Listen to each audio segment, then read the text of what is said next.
કેમ છો વિદ્યાર્થી મિત્રો? સૌ મજામાં છો ને? તો જુઓ, આજે આપણે ચેપ્ટર 7માં ક્વેશ્ચન 10 મનુષ્યના ચેતાતંત્રના પ્રકારો વિશે ટૂંકમાં માહિતી આપો. તો મિત્રો, ખૂબ સરળ છે આ ક્વેશ્ચનનો આન્સર. તો જુઓ, મનુષ્યનું ચેતાતંત્ર બે ભાગમાં વહેંચાય છે. મનુષ્યના ચેતાતંત્રના પ્રકાર વિશે આપણે શીખી રહ્યા છે. તો મનુષ્યના ચેતાતંત્ર બે ભાગમાં વહેંચાયેલું છે.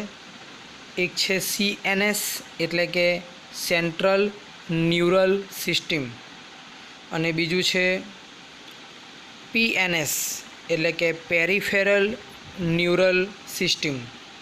CNS એટલે કે મધ્યસ્થ ચેતાતંત્ર, અથવા તો તમે મધ્યવર્તી ચેતાતંત્ર પણ તમે બોલી શકો, અને PNS એટલે કે પરિઘવર્તી ચેતાતંત્ર. તો મિત્રો, મનુષ્યના ચેતાતંત્રના બે મુખ્ય ભાગના નામ યાદ રાખો.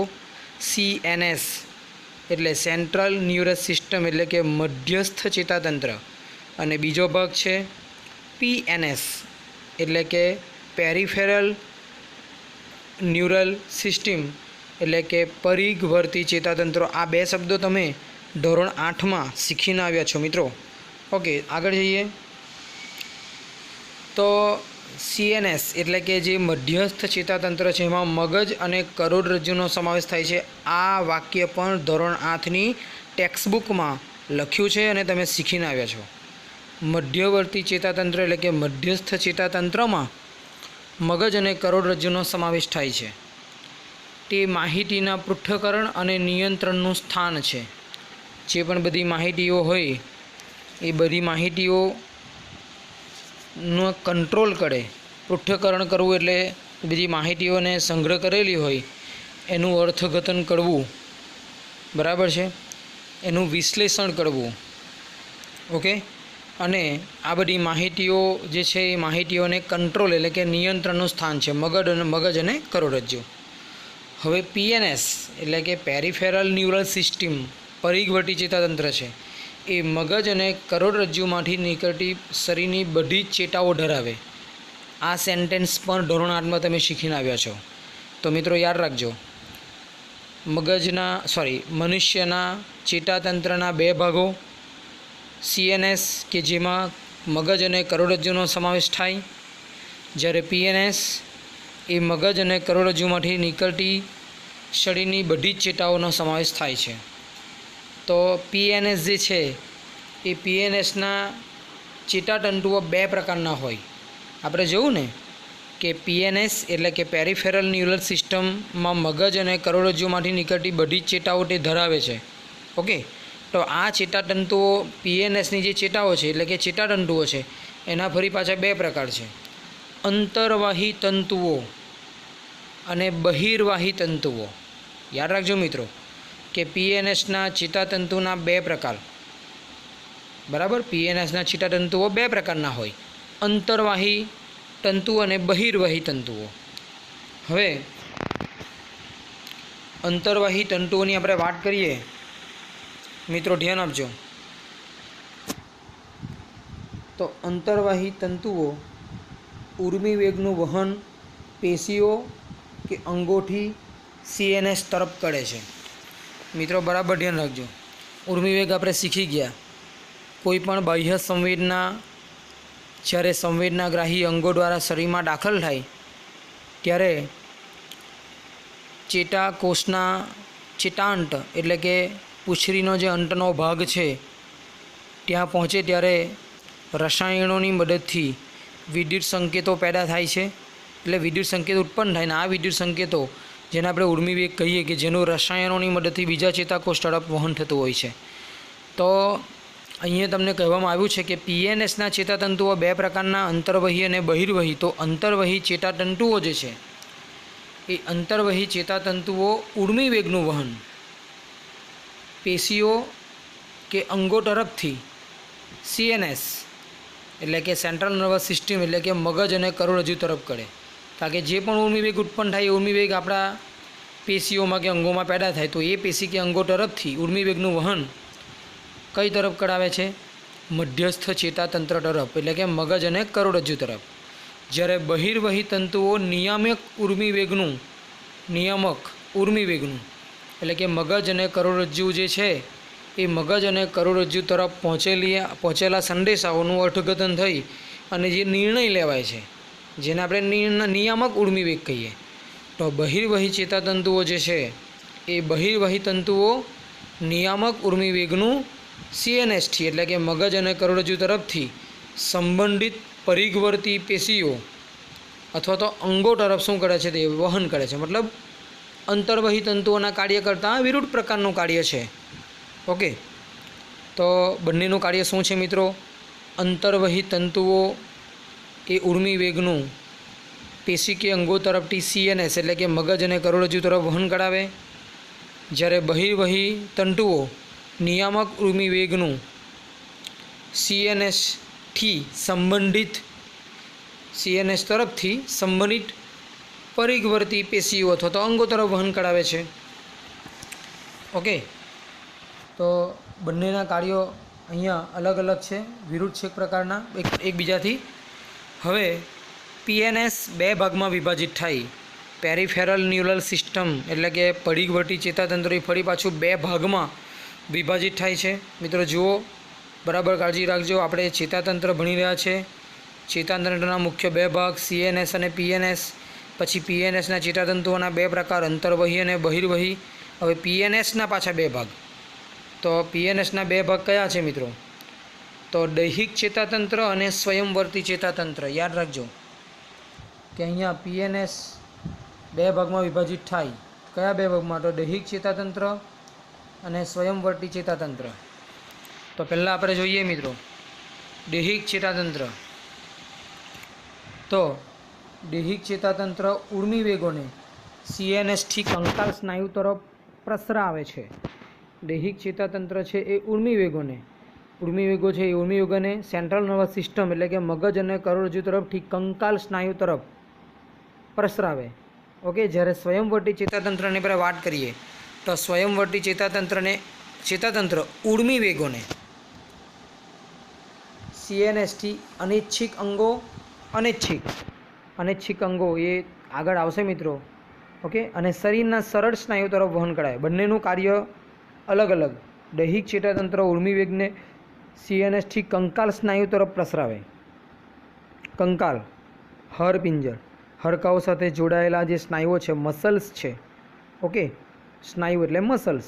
ઓકે, તો દૈહિક ચેતાતંત્ર ઉર્મી વેગોને CNSથી કંકાલ સ્નાયુ તરફ પ્રસરાવે છે. જ્યારે સ્વયંવર્તી ચેતાતંત્ર ઉર્મી વેગને CNSથી અનૈચ્છિક અંગો અને શરીરના સરળ સ્નાયુ તરફ વહન કરાવે છે.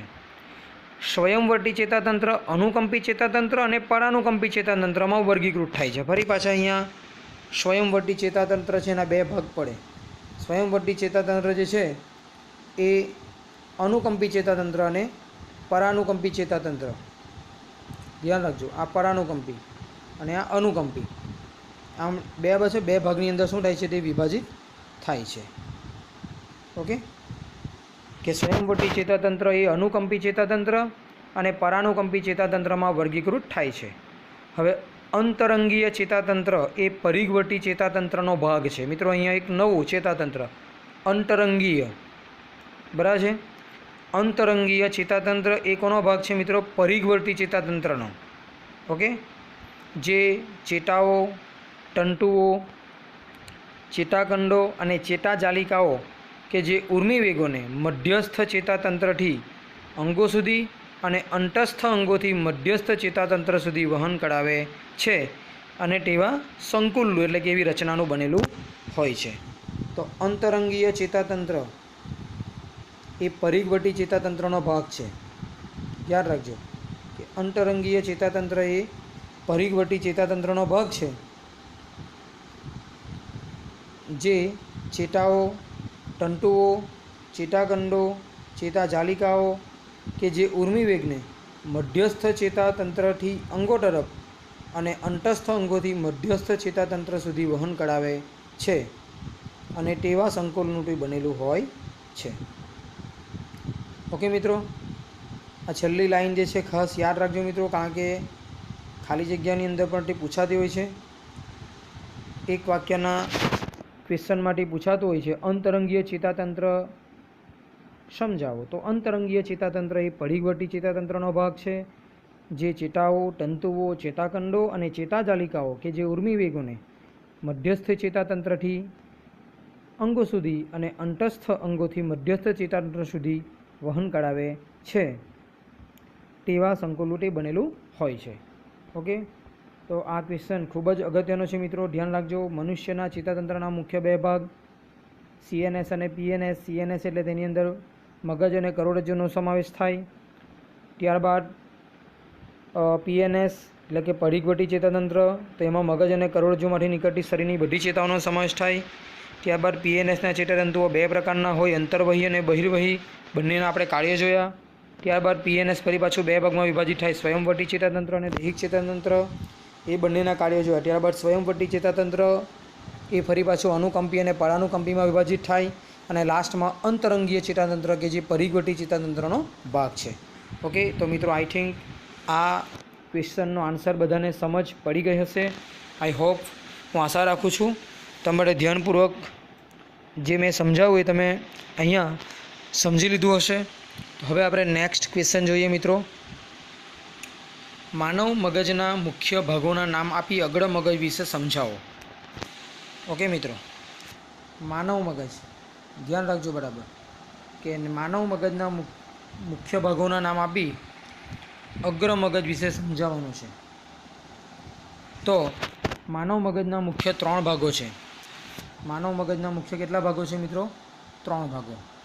અને એ 3 ભાગો કયા કયા? અગ્ર મગજ, પછી મધ્ય મગજ અને લાસ્ટમાં પશ્વ મગજ. ઓકે, તો 3 ભાગ છે, અગ્ર મગજ, મધ્ય મગજ અને પશ્વ મગજ. ઓકે, તો અહીંયા આકૃતિ જે આપી છે, આકૃતિની અંદર તમે જોઈ શકો છો મિત્રો, અહીંયા જે આકૃતિ આપી છે એમાં તમે જોઈ શકો છો કે આ જે અહીંયા લખ્યું છે અગ્ર મગજ, આ બરાબર છે. ઓકે, હવે અહીંયા પશ્વ મગજ લખેલું છે અને અહીંયા લખેલું છે મધ્ય મગજ. એકચ્યુઅલી મધ્ય મગજ એ આ ભાગ દેખાય તમને આટલો, બસ એ જ છે. પશ્વ મગજ પણ ખૂબ જ નાનું, જેને આપણે નાનું મગજ તરીકે ઓળખીએ છીએ. આ આકૃતિ તમારી વિજ્ઞાનની જે ચોપડી છે, ટેક્સ્ટબુક, એની અંદર કલરફુલ આપેલી છે. ખૂબ સુંદર રીતે એનું વર્ણન પણ કર્યું છે નામનિર્દેશન સાથે. તો તમે આકૃતિ એ જોઈ લેજો. મારી પાસે બીજી એક સાયન્સની બુક છે, સ્માર્ટ બુક, એની અંદર પણ એક કલરફુલ મગજની આકૃતિ છે, એ હું તમને સેન્ડ કરીશ આ વિડીયોની સાથે. તો એમાં પણ તમે ખૂબ સારી રીતે તમે જોઈ શકશો. ઓકે, તો મિત્રો મગજ એકચ્યુઅલી ખૂબ આપણે જોઈએ ને તો થોડો અટપટો એક ટૉપિક. એકચ્યુઅલી એકંદર તમને એવું લાગે કે એ અટપટો છે, પણ વાસ્તવમાં એવું કંઈ નથી. એના 3 ભાગો જે છે, અગ્ર મગજ, મધ્ય મગજ અને પશ્વ મગજ. અગ્ર મગજમાં બી ઘણી બધી નાની નાની ઝીણી ઝીણી બાબતો બધી આવે છે. એને જો તમે મુદ્દા પાડી દો અને પછી તમારી નોટબુકમાં લખો અને પછી તમે એનું રીડિંગ કરો, તો તમને સમજાશે કે વાસ્તવમાં મગજ એટલું અઘરું નથી. એને સમજવું, એને શીખવું એટલું અઘરું નથી. ઓકે, તો મિત્રો અહીંયા એવું સવાલ આપણને આપ્યો છે કે ભાઈ અગ્ર મગજ વિશે સમજાવો. તો એકચ્યુઅલી આખા મગજમાં સૌથી લાંબામાં લાંબુ પોર્શન જો કોઈ એનું હોય ને તો એ અગ્ર મગજનું જ છે. એટલે અગ્ર મગજ વારંવાર પરીક્ષામાં પૂછાય છે. એટલે આખા મગજમાંથી અગ્ર મગજ ઇમ્પોર્ટન્ટ. ઓકે, તો અગ્ર મગજ વિશે આપણે શીખીએ છીએ. જુઓ મિત્રો, અહીંયા અગ્ર મગજ એટલે પરીક્ષામાં આ જે સવાલ છે અગ્ર મગજ વિશે, તો એ તમને આવી રીતના પૂછી શકાય કે મગજનો મુખ્ય વિચારવાવાળો ભાગ જણાવી તેની માહિતી આપો. હવે મુખ્ય વિચારવાવાળો ભાગ હોય એટલે એ અગ્ર મગજ જ કહેવાય. ઓકે, તો આવી રીતે પણ તમને પરીક્ષામાં સવાલ ટ્વિસ્ટ કરીને પૂછી શકે. તો મિત્રો જોઈએ આપણે અહીંયા અગ્ર મગજ વિશે. ઓકે, તો મગજનો મુખ્ય વિચારવાવાળો ભાગ અગ્ર મગજ છે. કે મુખ્ય જે પણ બધા વિચારો પેદા થાય છે, જે પણ વિચારો ઉત્પન્ન થાય છે, એ અગ્ર મગજમાં થતા હોય છે. એટલે એને મુખ્ય વિચારવાવાળો ભાગ કહેવાય છે. ઓકે, હવે વિવિધ ગ્રાહી એકમોમાંથી, સંવેદનાગ્રાહી એકમો કહી શકો તમે, અલગ અલગ પ્રકારની સંવેદનાઓ જે બરાબર આપણે ગ્રાહી એકમો વિશે આ પાઠની શરૂઆતમાં જ કયા કયા ગ્રાહી એકમો આપણા શરીરમાં ને કઈ કઈ જગ્યાએ કયા કયા સ્થાને આવેલા છે એ આપણે શીખી ગયા. ઓકે, તો વિવિધ ગ્રાહી એકમોમાંથી સંવેદના કે સૂચનાઓ મેળવવા માટેના વિસ્તારો કે ક્ષેત્રો તેમાં આવેલા છે. બરાબર ધ્યાન રાખજો મિત્રો, કે અલગ અલગ ગ્રાહી એકમો જે છે કે જેમાંથી સંવેદનાઓ કે સૂચનાઓને મેળવી લેવા માટેના વિસ્તારો કે ક્ષેત્રો અગ્ર મગજમાં આવેલા છે. અગ્ર મગજમાં શ્રવણ એટલે કે સાંભળવાની ક્રિયા સાથે સંકલિત સૂંઘવા, દેખવા એટલે કે જોવા માટેના વિસ્તારો વિશિષ્ટીકરણ પામેલા છે, એટલે કે ત્યાં આવેલા છે. અગ્ર મગજમાં જોવા માટેના, સૂંઘવા માટેના, કોઈ પણ વસ્તુની સુગંધ, ગંધ વિશે આપણે જેવી પણ કોઈ પણ ગંધ આપણે નાક દ્વારા લઈએ તો મગજ તરત જ એનું અર્થઘટન કરી અને આપણને સમજાવી દે છે કે ભાઈ તમે આ વસ્તુની સ્મેલ લઈ રહ્યા છો. સાંભળવા માટે, જોવા માટે અને સૂંઘવા માટેના જે વિસ્તારો છે તે ત્યાં સારી રીતે વિશિષ્ટીકરણ પામેલા છે. અગ્ર મગજના સાહચર્યના ક્ષેત્ર સ્વતંત્ર હોય છે કે અગ્ર મગજના સાહચર્ય, મિત્રો અહીંયા આજે આપ્યું છે કે સંવેદી સૂચનાઓ, નીચે લખ્યું છે સંવેદી સૂચનાઓ, અન્યગ્રાહી એકમમાંથી પ્રાપ્ત સૂચનાઓ અને પહેલેથી જ મગજમાં એકત્રિત થયેલા સૂચનાઓ વગેરેનું અર્થઘટન થાય છે. કે અગ્ર મગજમાં સાહચર્યના ક્ષેત્ર સ્વતંત્ર હોય કે જ્યાં સંવેદી સૂચનાઓ, કોઈ સંવેદના દ્વારા આવેલી સૂચના, અન્યગ્રાહી કોઈ સંવેદનાગ્રાહી એકમમાંથી પ્રાપ્ત થયેલી સૂચના અને મગજમાં પહેલેથી જ એકત્ર હોય તેવી સૂચનાઓનું ત્યાં અર્થઘટન થાય છે. અર્થઘટન એટલે ખબર પડે છે ને મિત્રો, અર્થઘટન એટલે શું કે બધી જે પણ કંઈ ઘટના બને એના વિશે સારી રીતે એક પ્રકારનું દ્રશ્ય ઉપજાવવું. દાખલા તરીકે આપણે એમ રસ્તા પરથી ચાલતા ચાલતા જતા હોય અને આપણે એક જગ્યાથી પસાર થઈએ, ઓલરેડી ત્યાં કોઈ ઘટના બની ગઈ છે, બરાબર છે. હવે એક્સિડન્ટ થયું છે, દાખલા તરીકે ઉદાહરણ આપું તો એક્સિડન્ટ થયું હોય, હવે એક્સિડન્ટ થયું છે એટલે એક ભાઈ ગંભીર રીતે એને ઈજા પહોંચી છે. પછી કોઈ વ્યક્તિ ત્યાંથી 108ને ફોન કરે અને એ ભાઈ જેને ઈજા થઈ છે એ ભાઈને 108માં લઈ જવામાં આવે. હવે એમ્બ્યુલન્સમાં પેલા ભાઈને લઈ ગયા પછી પણ ખબર લોકોના ટોળાઓ ત્યાં જોવા મળે. હવે જે ભાઈને વાગ્યું છે એ ભાઈ ચાલ્યા ગયા, છતાં પેલા લોકો શું બધા ભેગા થઈને ત્યાં વાતો કરતા હોય. ઓકે, હવે આપણે ત્યાંથી પસાર થયા છે એટલે આપણને પેલી જાણવાની જિજ્ઞાસા વૃત્તિ હોય એટલે આપણે કોઈકને પૂછીએ કે ભાઈ શું થયું અહીંયા, એમાં લોકો કેમ બધા ભેગા થયા છે. એટલે કોઈ કેમ કે ભાઈ તો કંઈ નહીં, એક્સિડન્ટ થયું હતું ને બહુ આ ગંભીર રીતે એક ભાઈને ઈજા પહોંચી છે, બરાબર. પછી ત્યાં બાઇક પડેલી હોય કે જેની સાથે મતલબ જે વ્હીકલનું એક્સિડન્ટ થયું છે એ વ્હીકલ ત્યાં પડેલું, એટલે આપણે એ દ્રશ્યને જોઈએ એટલે આપણા મગજની અંદર એક નવું દ્રશ્ય પેદા થાય છે. એટલે આપણે જાતે ઓટોમેટિકલી આપણી જાતે જ એક દ્રશ્ય ઉપજાવી કરે છે. આપણે ભલે પેલા ભાઈને કેટલું વાગ્યું છે જોવું નથી, કઈ રીતે કઈ દિશામાંથી બાઇક આવ્યું, કોણે કઈ રીતે ઠોક્યું આપણે કશી નથી ખબર, પણ બાઇકને જોઈને, લોકો જે વાતો કરે છે તોડાને જોઈને, ત્યાં થોડું લોહી પડેલું એને જોઈને આપણે એક પ્રકારની ઘટનાનું આપણા મગજમાં એક દ્રશ્ય બનાવી દઈએ છીએ. તો આ આખી ચારે બાજુ બનેલી બધી જ માહિતીઓને ભેગી કરીને આપણે જે દ્રશ્ય ઉપજાવ્યું એ એક પ્રકારનું અર્થઘટન છે. તો મગજ પણ, અગ્ર મગજ પણ આવી રીતે બધી સૂચનાઓ જે છે એને ધ્યાનમાં રાખીને એનું અર્થઘટન કરે છે. ઓકે, ચાલો. સંવેદનાનું અર્થઘટન, મિત્રો સંવેદનાનું અર્થઘટન થયા પછી સૂચનાઓ પ્રેરક કે ચાલક ક્ષેત્ર સુધી પહોંચાડી ઈચ્છિત સ્નાયુઓની ક્રિયાને નિયંત્રિત કરે છે. મિત્રો સંવેદનાઓ, જે પણ સંવેદનાઓ મગજ સુધી પહોંચે પછી મગજ શું કરે, એને અનુરૂપ, બરાબર છે, એક પ્રકારનો સંદેશો તૈયાર કરે ને એ સંદેશો ફરી પાછો ચાલક ક્ષેત્રો એટલે શરીરના અંગોમાં આવેલા હોય, બરાબર છે, એ ચાલક ક્ષેત્રો સુધી એ સંદેશાને પહોંચાડે અને ઈચ્છિત સ્નાયુઓની ક્રિયાને નિયંત્રિત કરે. ઈચ્છિત ક્રિયાઓ કે જે આપણી ઈચ્છા મુજબ આપણે એને નિયંત્રણ કરી શકતા હોઈએ એને ઈચ્છિત સ્નાયુ કહેવામાં આવે, બરાબર છે. હવે અગ્ર મગજમાં બીજું શું આવેલું છે કે અગ્ર મગજમાં ભૂખ સંબંધિત કેન્દ્ર પણ આવેલું છે, જેના દ્વારા પેટ ભરેલું છે કે ખાલી તેની જાણ થાય છે. આપણને ભૂખ લાગે તો આપણે ઘરમાં વાતો કરતા હોય, મમ્મીને કહે ભાઈ મને ભૂખ લાગી છે, ખાવાનો આપ. મિત્રો સાથે હોઈએ, ક્લાસમાં બેઠા હોઈએ, સ્કૂલમાં ટ્યુશનમાં બેઠા હોઈએ, ચાલો નાસ્તો કરવા જઈએ, બહુ ભૂખ લાગી છે, મતલબ આપણને ખબર પડે છે કે આપણું પેટ ખાલી છે. ઓકે, તો અગ્ર મગજમાં ભૂખ સંબંધિત કેન્દ્ર પણ આવેલું છે, જેના દ્વારા પેટ ભરેલું છે કે ખાલી તેની જાણ થાય છે. ઓકે મિત્રો, તો આ અગ્ર મગજ હતું. હવે નેક્સ્ટ ક્વેશ્ચન આપણે જોવાના છે, સજીવોનું કઈ ક્રિયાઓ પર નિયંત્રણ થતું નથી, કે સજીવોની એવી કઈ ક્રિયા કે જેના પર નિયંત્રણ ન થાય, આપણું નિયંત્રણ ના હોય, બરાબર. આપણે આપણો ડાબો હાથ ઊંચો કરવો છે તો આપણે ઊંચો કરી દઈએ. સ્કૂલમાં તમે બેઠા હોય, ટ્યુશનમાં બેઠા હોય અને તમને ઈચ્છા થાય કે આગળવાળાને મારે હળી કરવી છે, તો તમે પેન્સિલ લે કે પેન લઈને પાછળથી તમે એને ખોસી દો, તો બરાબર આ તમારી ઈચ્છા મુજબ તમે કામ કરી શકો છો, બરાબર છે.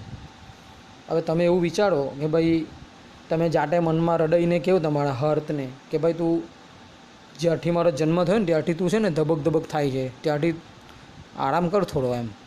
તો શું એ તમે એવો ઓર્ડર આપો ને હૃદય આમ ઊભું રહી જાય, કામ કરતું બંધ થઈ જાય, થંભી જાય ત્યાં, બરાબર છે.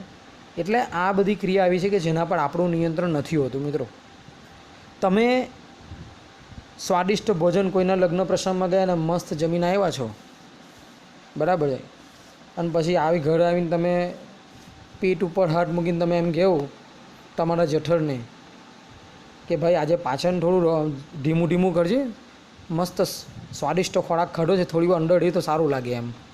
તો શું તમે આવો ઓર્ડર આપો તમારા જઠરને તો શું થશે? પાચન અટકાવી દેશે? નહીં. ખોરાકનું પાચન થવું, શ્વાસ ઉચ્છ્વાસની ક્રિયા, હૃદયના સ્પંદનો, બરાબર છે, આપણી રુધિરવાહિનીમાં ભ્રમણ કરતું રુધિર, આ બધી એવી ક્રિયાઓ છે કે જે અવિરતપણે ચાલ્યા કરે છે, કે જેનું તમારું આપણું મતલબ આપણે ઓર્ડર આપી અને એ કંટ્રોલ થાય એ પોસિબલ નથી. ઓકે, તો મિત્રો સજીવોમાં કેટલીક ક્રિયાઓ આપમેળે આવ્યા જ કરે છે જેની ઉપર તેનું નિયંત્રણ શક્ય નથી. આવી ક્રિયાઓમાં મનગમતી ખાદ્ય ચીજ જોતાં જ મોઢામાં પાણી આવે. હવે મનગમતી ચીજ મતલબ કે તમને ખૂબ ભાવતી હોય એવી વાનગી તમને દેખાય અથવા તો ખાલી યાદ પણ આવી જાય ને તમારા મોઢામાં પાણી આવી જાય છે. પાણી એટલે કે મિત્રો લાળ રસ, હા ને, હા એમ. એને તમે અટકાવી નહીં શકો. જોવાની વાત તો દૂર, કેટલાકને તો ખાલી મનમાં યાદ આવી જાય ને એમ, હે ને, તો મોંમાંથી પાણીના ફુવારા છૂટી જાય એમ, બરાબર ને. ચાલો, હૃદયના ધબકારા સતત ચાલુ જ રહે છે. મેં તમને કહ્યું તેમ હૃદયના ધબકારા એને તમે કંટ્રોલ ન કરી શકો. આંખની કીકીના કદમાં પરિવર્તન આપમેળે જ થાય. આંખની કીકીના કદમાં પરિવર્તન થાય ને મિત્રો. બહાર ખૂબ તડકો હોય અને તમે બહાર જાઓ એટલે તમારી આંખની કીકી ઓટોમેટિકલી નાની થઈ જાય. આપણે અનુભવ કર્યો જ છે એવો, બરાબર છે. અગાસીમાં બરાબર તડકો પડતો હોય, મકર સંક્રાંતિની વાત કરો, તમે પતંગ ચગવા માટે ઢાબે ગયા હોય, બરાબર, આપણે ગોગલ્સનો યુઝ શું કામ કરીએ છીએ? કારણ કે આપણને આંખમાં તડકો લાગે. માન લો કે તમે પેલા બ્લેક કલરના ગોગલ્સનો યુઝ નથી કરતા અને તમે ખુલ્લી આંખે પતંગ ચગાવો છો અને અચાનક તમારા મમ્મી બૂમ પાડે કંઈક કામ હોય ને તમે અચાનક ધાબા પરથી નીચે જાઓ, તો તમે જેવો રૂમમાં પ્રવેશ કરશો ને એટલે તમને રૂમની અંદર લાઇટો ચાલુ હશે ને તો પણ તમને એવું લાગશે કે કેમ બહુ અંધારું અંધારું છે એમ. એનું કારણ શું છે બરાબર મિત્રો? તમે જ્યારે અગાસીમાં હતા ને ત્યારે ફૂલ તડકો હતો, સૂર્યના પ્રકાશની જે તીવ્રતા હતી એટલી બધી વધુ હતી કે એ જ્યારે તમારી આંખ ઉપર પડે છે ને ત્યારે તમારી આંખની કીકી નાની થઈ જાય છે. બિકોઝ પોતાનો બચાવ કરવા માટે એ નાની થઈ જાય છે. અને જ્યારે તમે રૂમમાં પ્રવેશ કરો ત્યારે એ નાની જ રહી છે, મતલબ એને મોટી થવામાં થોડો સમય લાગે છે. એટલે શરૂઆતમાં તમે જેવો રૂમમાં પ્રવેશ કરો ને એટલે શરૂઆતમાં તમને અંદર અંધારું હોય છે, એટલે અંદર અંધારું લાગે છે તમને હોવા ન છતાં પણ, લાઇટો ચાલુ હોય છતાં આપણને અંધારું દેખાય. તો અહીંયા આંખની કીકીના કદમાં પરિવર્તન એ આપમેળે થાય છે, એના પર તમે કંટ્રોલ ન કરી શકો. ઓકે, તો આ બધી કેટલી બધી ક્રિયાઓ છે એવી શરીરમાં કે જેને આપણે કંટ્રોલ કરી શકતા નથી, જેનું શરીરનું એના પર કોઈ નિયંત્રણ હોતું નથી. એટલે ઉપરોક્ત પરાવર્તી ક્રિયાઓ સતત થાય છે જેના પર આપણા વિચારોનું નિયંત્રણ હોતું નથી. ઓકે મિત્રો, તો અહીંયા જે 3 ક્વેશ્ચન તમને સમજાવવામાં આવ્યા એ તમે સારી રીતે તમારા સુંદર અક્ષરે તમારી નોટબુકમાં લખજો. અને હા મિત્રો, મગજની જે આકૃતિ છે એ મગજની આકૃતિ પણ તમે ખૂબ જ સારી રીતે, બરાબર છે, નામ નિર્દેશનવાળી આકૃતિ તમારી નોટબુકની અંદર પણ તમે ડ્રો કરજો. આઈ હોપ કે બધાને સમજ પડી ગઈ હશે. ઓકે, ચાલો મિત્રો, ખૂબ ખૂબ આભાર તમારો, ખૂબ ખૂબ ધન્યવાદ. આવજો, બાય બાય, ટેક કેર.